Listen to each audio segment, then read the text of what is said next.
नमस्कार मित्रांनो. गेल्याच आठवड्यामध्ये आपल्या महाराष्ट्रामध्ये मुंबईमध्ये इंडिया आघाडीची बैठक झाली. इंडिया आघाडी ही खास करून 2024च्या लोकसभेच्या निवडणुकांच्यासाठी भारतीय जनता पक्षाला विरोध करण्यासाठी, त्यांची सत्ता खाली खेचण्यासाठी तयार करण्यात आलेली एक विरोधी पक्षांची आघाडी आहे. ही बैठक झाल्यानंतर भारतीय जनता पक्षाचे नेते असोत किंवा शिंदे गटाचे नेते असोत, या सगळ्यांनी या आघाडीवर सडकून अशी टीका केली. त्यांनी आपल्या टीकेमध्ये असं म्हटलं की इंडियाचे लोक हे पूर्णपणे घाबरलेले आहेत. नरेंद्र मोदींच्या सत्तेला, नरेंद्र मोदींच्या नेतृत्वाला घाबरून हे सगळे एकत्र आलेले आहेत आणि भारतीय जनता पक्षापुढे त्यांचा कुठलाही टिकाव लागणार नाही. दुसरीकडे इंडियाच्या लोकांनी सुद्धा, नेत्यांनी सुद्धा अशीच विधानं केली की नरेंद्र मोदी आता सत्तेत असून सुद्धा घाबरलेले आहेत. त्यांची सत्ता जाईल की काय, 2024ला इंडिया आघाडी त्यांना मजबूत टक्कर देणार आहे, इंडिया आघाडीचीच सत्ता येणार आहे असं म्हणत भाजपच या सगळ्याला घाबरलेला आहे अशी विधानं त्यांनी केली.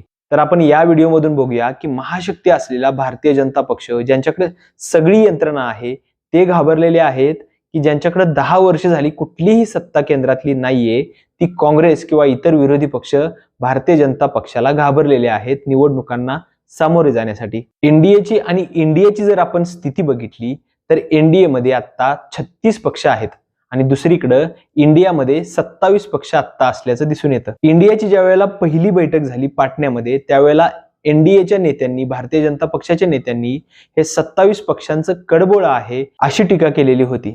पण त्याच्यानंतर बेंगलोरमध्ये ज्या वेळेला इंडियाची बैठक सुरू झाली, त्याच वेळेला एनडीएनं म्हणजेच भारतीय जनता पक्षानं गेल्या 9 ते 9.5 वर्षात कधीही घेतलेली नव्हती ती एनडीएची बैठक बोलावली. ही बैठक सुद्धा दिल्लीमधल्या एका 5 स्टार हॉटेलमध्ये बोलवण्यात आली होती. तर आता एनडीए असो किंवा इंडिया, या दोघांच्याही घाबरण्याची लक्षणं काय, 2024च्या लोकसभा निवडणुकांमध्ये आपला पराभव होऊ शकतो असं वाटून कोणकोणत्या कृत्या या पक्षांनी केलेल्या आहेत, या दोन्ही आघाड्यांनी केलेल्या आहेत, हे आपण बघूया.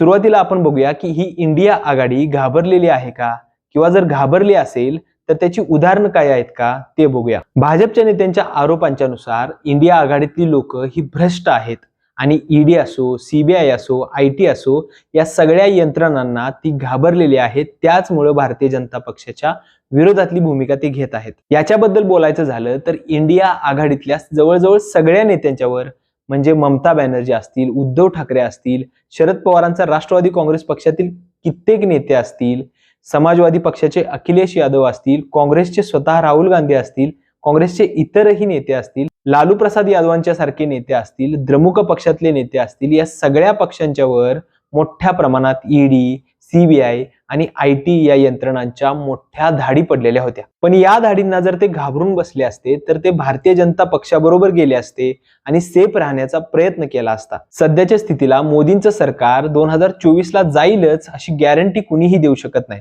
हा, त्यामध्ये बऱ्याच प्रमाणात डेंट भारतीय जनता पक्षाला बसणार आहे हे मात्र नक्की आहे, पण नक्की सत्ता जाईल असं कुणीही सांगू शकत नाही. मग जर तसं असेल तर हे जे विरोधी पक्ष आहेत, जे तृणमूल काँग्रेस सारखे, जेडीयू सारखे, जे पहिल्यापासून भारतीय जनता पक्षाबरोबर राहिलेले होते, ते तरी ईडी आणि सीबीआयच्या कारवाईला घाबरून भाजप बरोबर गेले असते.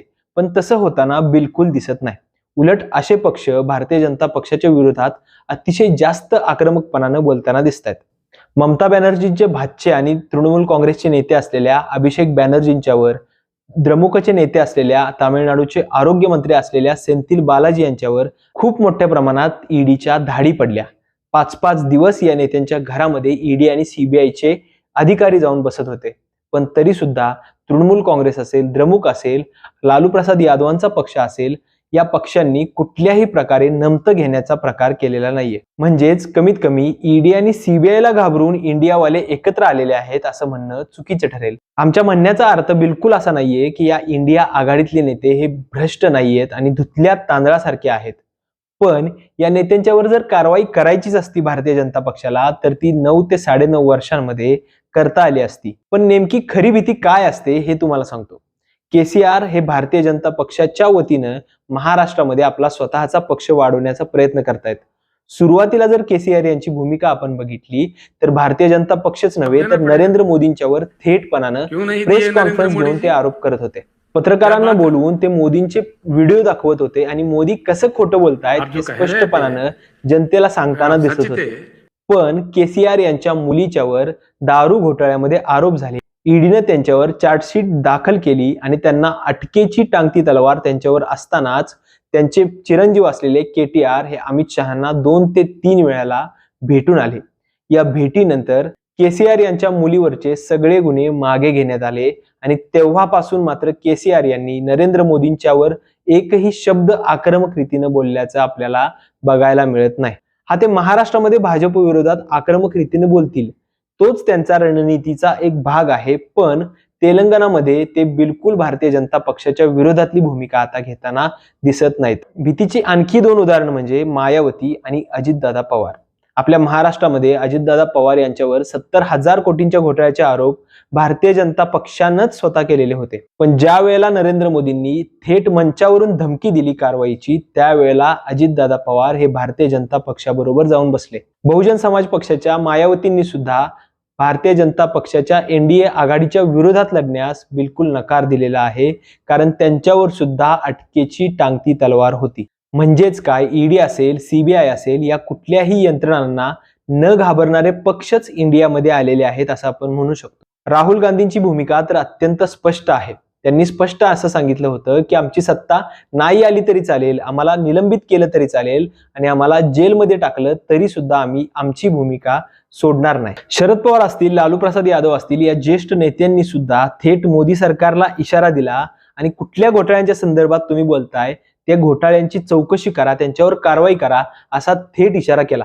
लालू प्रसाद यादवांनी सुद्धा नरेंद्र मोदींची, अमित शहांची अक्षरशः आपल्या भाषणामधून खिल्ली उडवली.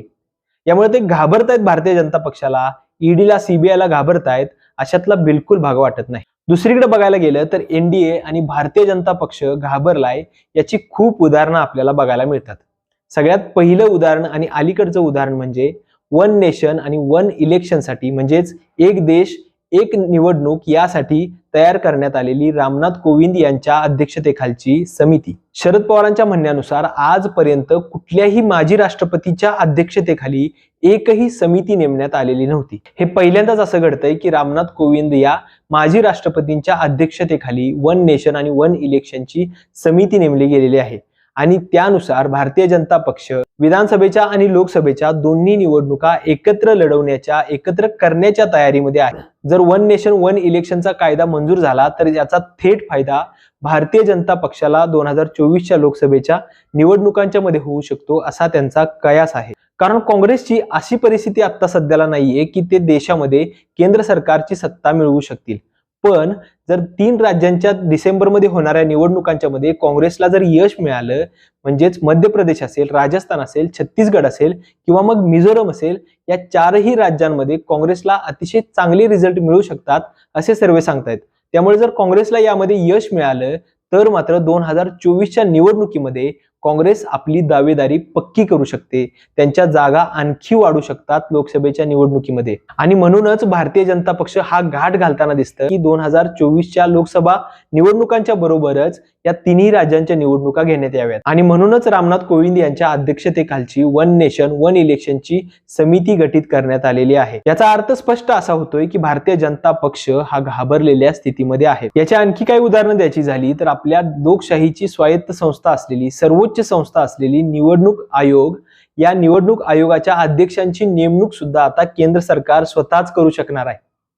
याआधी सरन्यायाधीश सुद्धा त्या समितीमध्ये असायचे, पण मोदी सरकारनं काय केलं, सरन्यायाधीशांना त्या समितीपासून बाजूला केलं. त्यामुळे आता या देशाचे निवडणूक आयुक्त कोण होणार हे सगळं अधिकार नरेंद्र मोदींच्या हातामध्ये राहणार आहेत. आपल्या विरोधामध्ये बोलणाऱ्या नेत्यांचं निलंबन करणं हा सुद्धा याच रणनीतीचा आणि याच घाबरण्याच्या उदाहरणाचा एक भाग आहे.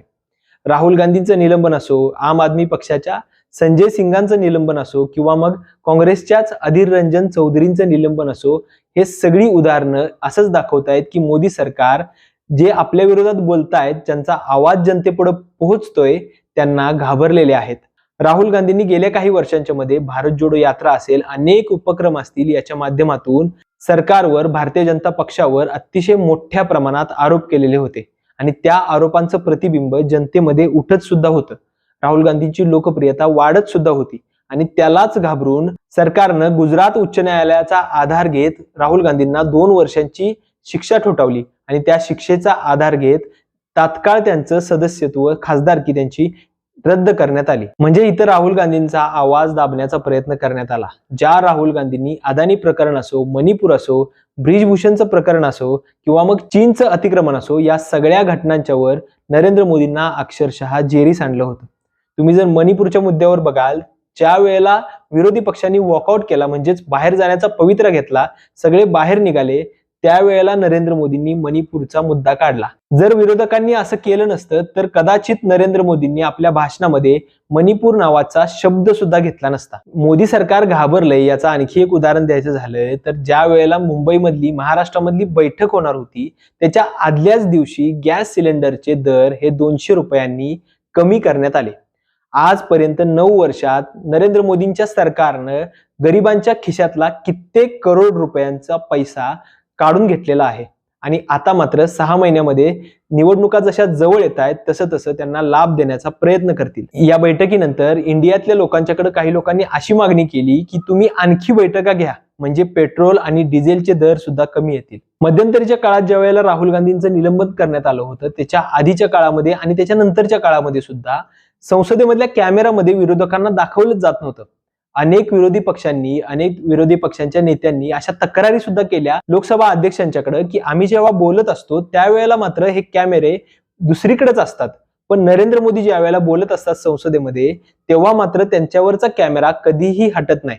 जर राहुल गांधींच्या अविश्वास ठरावावेळेच्या भाषणाकडे आपण बघितलं आणि नरेंद्र मोदींच्या भाषणाकडे आपण बघितलं तर असं स्पष्टपणाने दिसतंय, जेव्हा राहुल गांधी बोलत असायचे तेव्हा त्या फ्रेममध्ये लोकसभा अध्यक्षांचा चेहरा किंवा इतर विरोधी पक्षांचा चेहरा, इतर सरकारच्या पक्षांचा चेहरा दाखवला जात होता, पण राहुल गांधींच्यावर फक्त 10%च कॅमेरा नेण्यात आला. दुसरीकडे नरेंद्र मोदी ज्या वेळेला भाषण करत होते त्यावेळेला मात्र नरेंद्र मोदींच्या वरून कॅमेरा हल्लाच नाही. म्हणजेच काय, संसदेतले कॅमेरे सुद्धा फिक्स केले जात आहेत की इंडियातल्या नेत्यांचं, राहुल गांधींच्या सारख्या नेत्यांचा आवाज जनतेपुढे पोहोचू नये यासाठी कितीतरी पटींनी जास्त प्रयत्न केले जात आहेत. ही झाली काही उदाहरणं मोदी सरकारच्या घाबरण्याची. पण ते नक्की घाबरतायत का? याला कारण काय आहेत? भारतीय जनता पक्षाची स्थिती एवढी खराब झालेली आहे का की त्यांची 2024ला सत्ता जाऊ सुद्धा शकते? तुम्ही बघाल तर महाराष्ट्रामध्ये एवढं करून सुद्धा, म्हणजे शिंदेंना आपल्या सोबत घेऊन सुद्धा, शिवसेना फोडून सुद्धा त्यांचा मतांचा कोटा पूर्ण होताना दिसत नाही. यावर आणखीन म्हणजे अजितदादा येऊन सुद्धा भारतीय जनता पक्षाला फक्त 20 जागा लोकसभेच्या महाराष्ट्रामधून मिळू शकतात असं सर्वेंनी सांगितलं. मित्रांनो, फक्त महाराष्ट्रामध्येच नव्हे तर देशामधल्या कित्येक भागांमध्ये भारतीय जनता पक्षाची स्थिती आता अत्यंत हलाखीची झाल्याचं आपल्याला दिसून येतं. मागच्या 2 निवडणुकांमध्ये, म्हणजे 2014 असेल, 2019 असेल, या निवडणुकांच्या मध्ये भाजपकडून असं सांगण्यात येत होतं की मोदी नाही तो कोण, म्हणजे मोदींच्या विरोधात लढायला चेहराच, भारतीय जनता पक्षाच्या विरोधात लढायला चेहराच कुठला नाहीये काँग्रेसकडे, असं ते सांगताना दिसत होते. पण आता सध्याला बघितलं तर राहुल गांधींची लोकप्रियता ही अतिशय वाढलेली आहे. इंडिया टुडेने केलेल्या एका सर्वेनुसार राहुल गांधींची लोकप्रियता ही 27% आहे, तर नरेंद्र मोदींची लोकप्रियता ही 47% आहे. यामध्ये राहुल गांधींची लोकप्रियता कमी वाटत असली तरी सुद्धा पत्रकारांच्या मते इंदिरा गांधींच्या काळापासून आतापर्यंत कुठल्याही विरोधी पक्षाच्या नेत्याला एवढ्या मोठ्या प्रमाणातली लोकप्रियता मिळालेली नव्हती. भारत जोडो यात्रेमुळे राहुल गांधींनी खूप मोठा इम्पॅक्ट कर्नाटक असेल, मध्य प्रदेश असेल, राजस्थान असेल, या राज्यांमध्ये आपल्याला टाकलेला बघायला मिळतो. महाराष्ट्रामध्ये सुद्धा त्याचा बऱ्यापैकी फायदा काँग्रेसला होईल अशी स्थिती आहे. राहुल गांधी महागाई असेल, बेरोजगारी असेल, भ्रष्टाचार असेल, या तळागाळातल्या लोकांच्या जिव्हाळ्याच्या प्रश्नांच्यावर सातत्यानं संसदेमध्ये बोलताना दिसत आहेत आणि त्यामुळेच राहुल गांधींची लोकप्रियता आणखीन वाढत आहे. आता तर राहुल गांधी भारत जोडो यात्रेचा दुसरा अंक सुरू करतायत.